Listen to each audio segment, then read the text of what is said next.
Bienvenue dans Parlons vrai, le podcast où l'on prend le temps de se poser les bonnes questions et de se choisir sans culpabiliser. Ici, on parle de corps, de bien-être, de mouvement, de choix de vie, de doutes et de tout ce que l'on vit, pour de vrai. Je suis Alex et je te partage des réflexions, des expériences et des clés pour mieux t'écouter et avancer à ton rythme. Hello, on se retrouve aujourd'hui pour un autre épisode de podcast. Euh, Toujours voilà avec pour objectif d'influer un peu cette idée de lâchons-nous la grappe, heu et apprenons à prendre du recul, à s'aimer, tel que l'on est et à valoriser, voilà, la personne que l'on est, notre corps, son histoire. Rappelons-nous que notre corps, c'est notre colocataire et qu'il nous supporte, et il nous porte même plus, toute notre vie.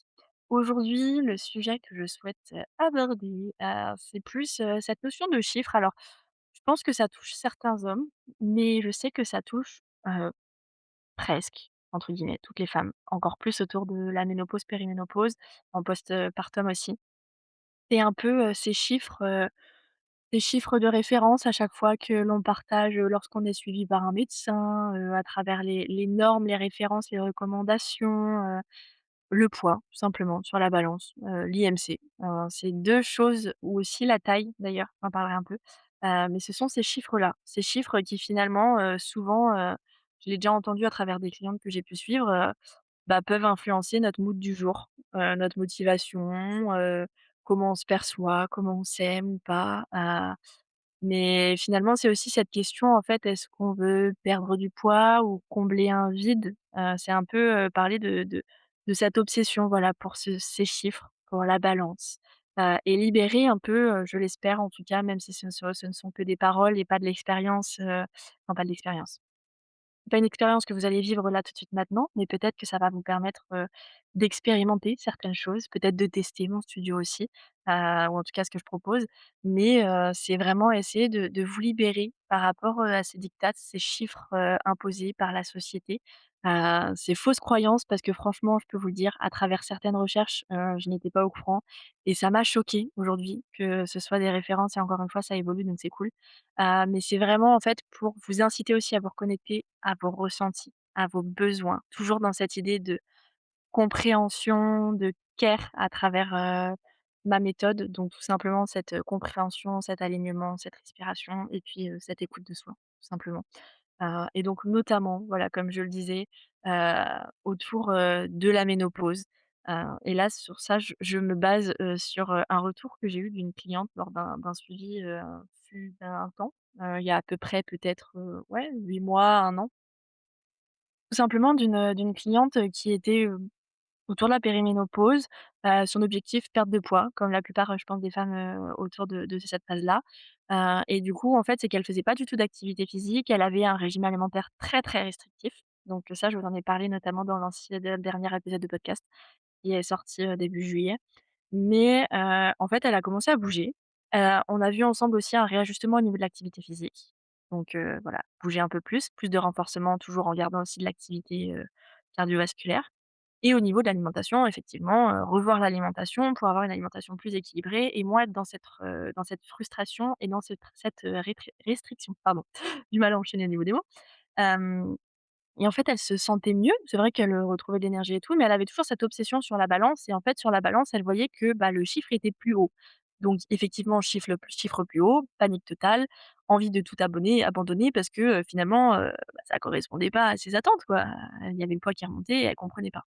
C'est là aussi, un peu, tout ce paradoxe parce que, bah, voilà, elle faisait pas de sport, elle mangeait très peu. Donc en rééquilibrant son alimentation et en introduisant du mouvement, il était évident qu'il y allait derrière avoir une recomposition corporelle. Mais ça, on en est encore très loin, enfin plein de même si on en parle de plus en plus, c'est vrai qu'il y a plein de femmes qui sont encore très loin de ça, de cette compréhension aussi.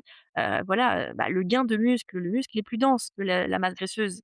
Donc effectivement, tu vas prendre du muscle, tu vas peut-être perdre du poids, mais ça va sûrement s'équilibrer ou en tout cas, peut-être que tu vas perdre temporairement durant le début, une phase de stabilisation et de remise en route, bah, prendre un peu plus de poids. Mais est-ce qu'on regarde en profondeur ce qui se passe au niveau de ta composition corporelle? Ta masse musculaire, ta masse graisseuse?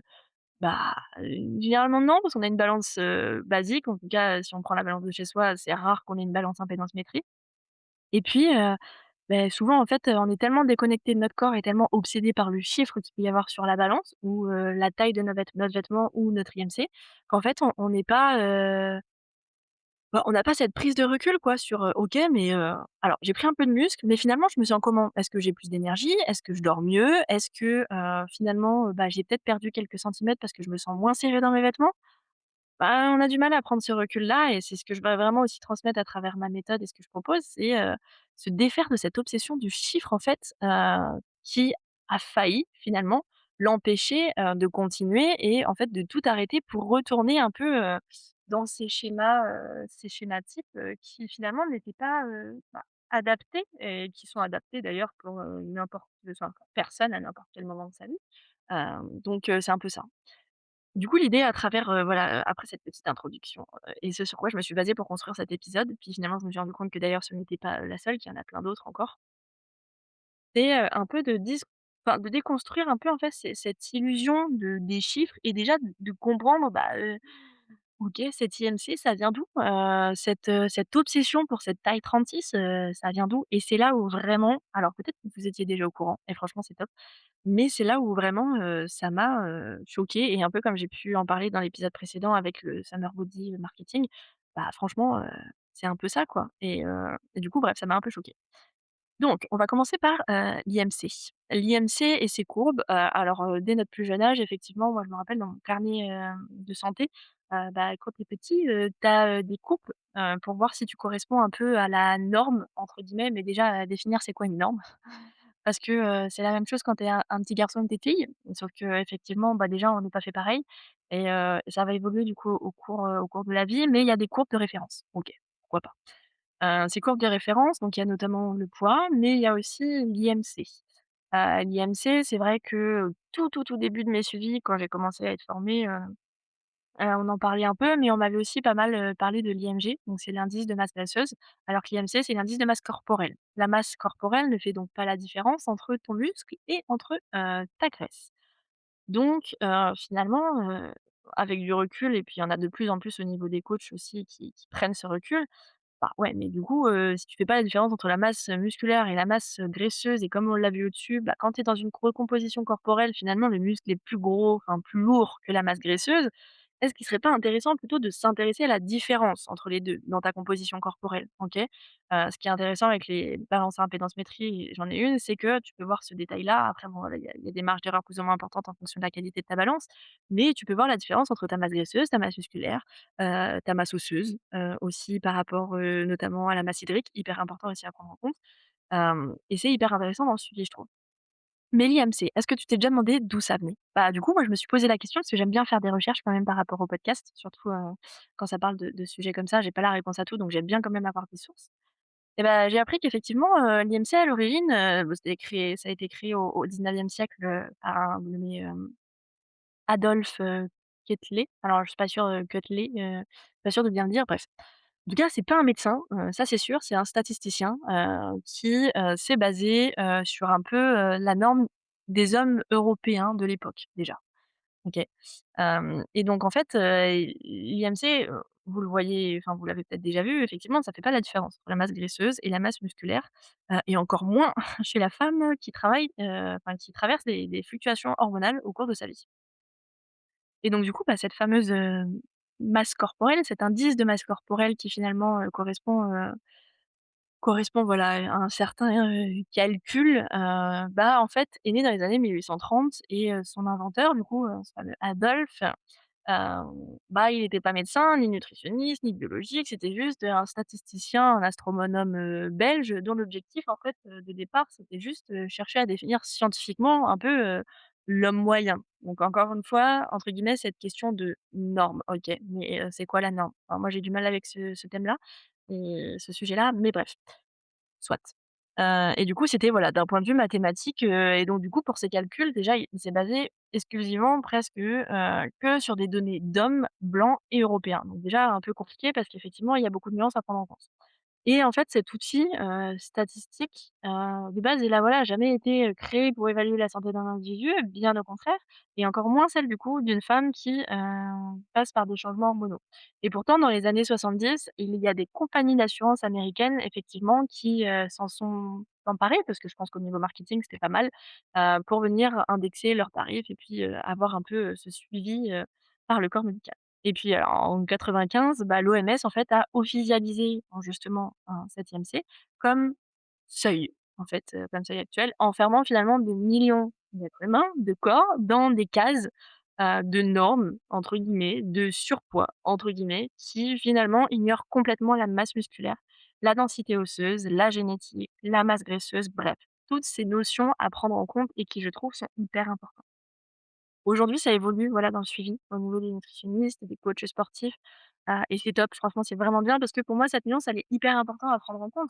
Comme j'ai pu le dire dans d'autres épisodes et notamment dans le dernier, bah, ouais, en fait, c'est pas parce qu'on est tous des êtres humains qu'on doit tous suivre, la même méthode et les mêmes normes et cetera, parce qu'on est tous différents. On n'a pas, la même base génétique, les mêmes antécédents, les mêmes pathologies.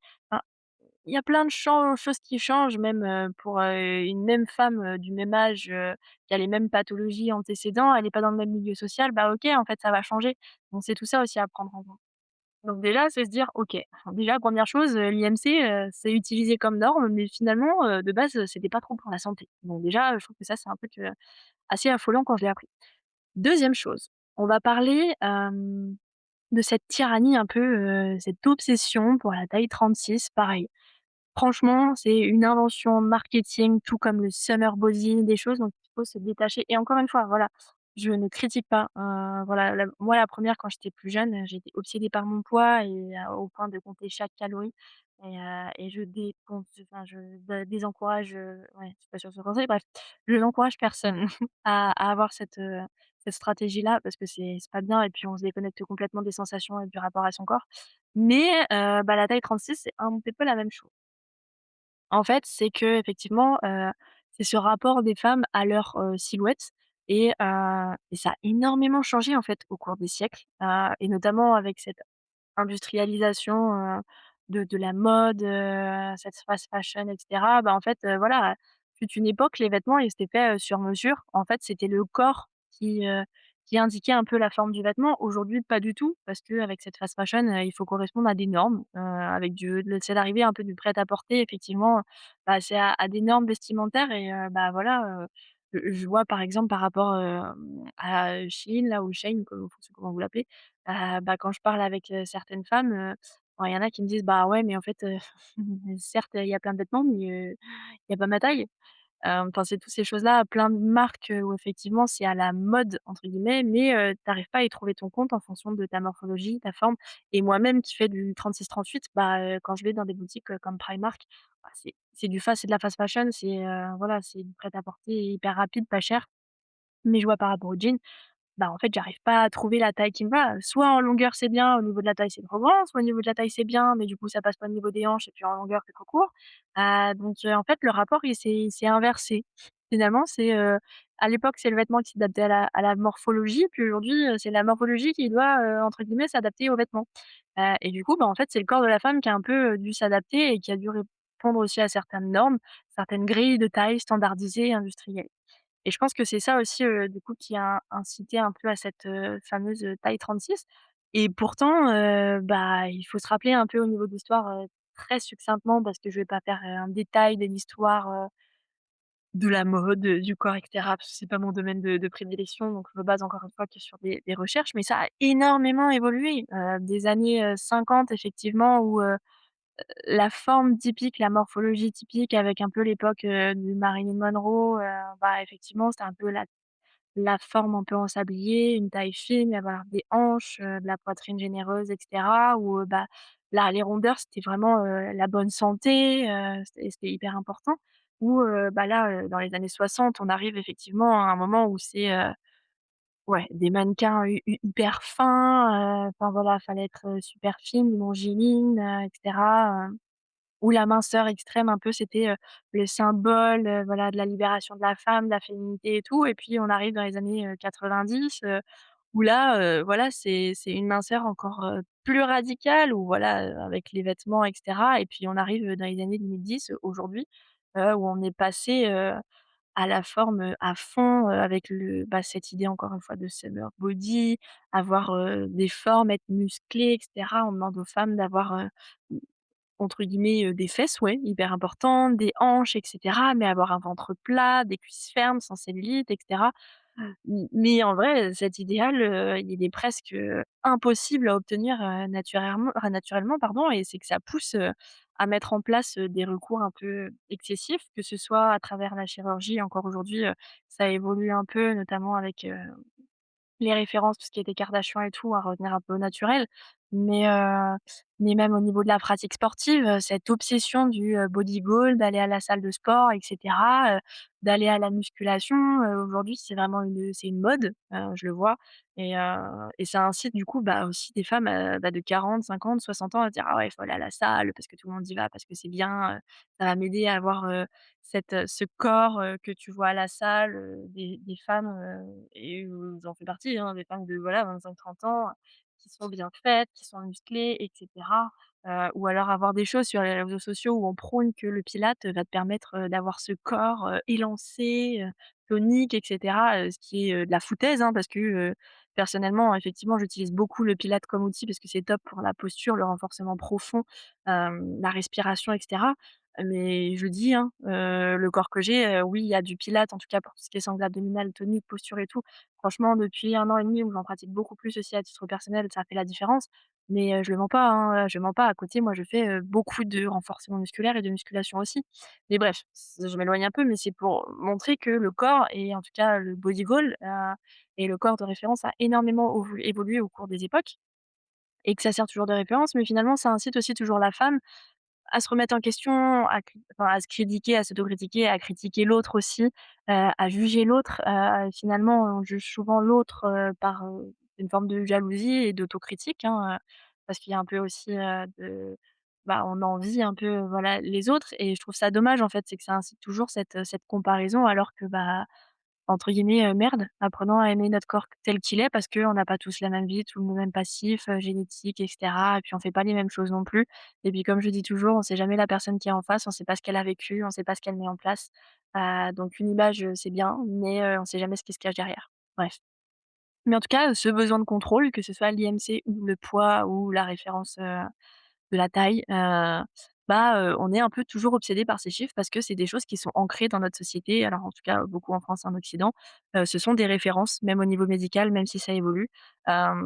Et finalement, en fait, peut-être que derrière et ça, ce sont que des suppositions parce que c'est pas non plus l'objectif, même de ce podcast, de cet épisode, mais peut-être que c'est aussi, voilà, pour combler un vide, matérialiser quelque chose aussi, peut-être cette peur de vieillir, notamment au niveau de la ménopause, répondre aussi peut-être à un certain, sentiment, peut-être, d'abandon au niveau social, au niveau de la société parce que, bah, ouais, on n'a plus le corps que l'on avait quand on avait 30 ans. Notre corps, il évolue avec les changements hormonaux, avec les évolutions, comme je disais, la maladie, le fait d'avoir eu des enfants et donc on s'accroche, comme pas possible à cette balance, à cet IMC, à cette taille sur nos vêtements et nombre de femmes que j'ai pu, suivre où effectivement, quand elles commençaient, c'était pour perdre du poids et puis, finalement, à la fin, elles me disent merci, bah, oui, parce qu'elles ont peut-être perdu un peu de poids, mais aussi parce qu'en fait, elles se sentent mieux dans leur corps. Ouais, peut-être que le poids, elles voulaient perdre 10 kilos, peut-être qu'elles ont perdu 4, 5, 6 kilos. Alors elles ont pas atteint leur objectif de poids, de chiffre, encore une fois, mais finalement, elles se sentent mieux dans leur corps parce qu'elles se sentent mieux dans leurs vêtements, elles sont moins ballonnées, elles se sentent plus légères, plus mobiles, moins fatiguées, plus toniques et c'est ce que je veux moi, en fait, c'est qu'on recrée ce lien avec son corps, qu'on soit de nouveau à l'écoute et qu'on se détache de plus en plus de ces chiffres, de la balance, de l'IMC, de la taille sur les vêtements.